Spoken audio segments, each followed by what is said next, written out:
আলিফ বা তা সা। এই মিশন, আব্দুল্লাহ এখনো পড়তে আসলো না কেন? ওই দেখ, হুজুর আসেনি, আব্দুল্লাহ আসেনি। আমরা ক্রিকেট খেলছিলাম, আব্দুল্লাহ আমারে মার খাওয়াইছিল না। হ্যাঁ, আজকে আমার নামে মিথ্যা কথা বলে আমরা মার খাবো। হ্যাঁ ঠিক বলেছিস, আয় আয় আয়। এই মিশন, কি ভাবছিস বল? না হুজুর, কিছু না। হুজুর, আব্দুল্লাহকে দেখলাম পড়তে না এসে ক্রিকেট খেলছিল। কি?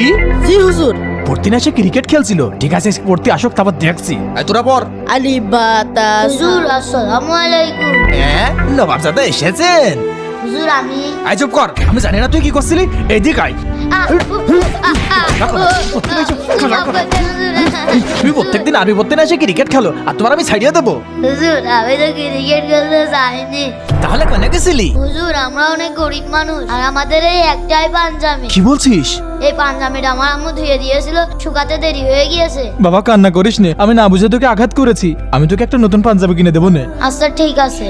বন্ধুরা, যারা আব্দুল্লাহকে ভালোবাসো, এই ভিডিওতে 10,000 লাইক করে দাও, তাড়াতাড়ি লাইক করো।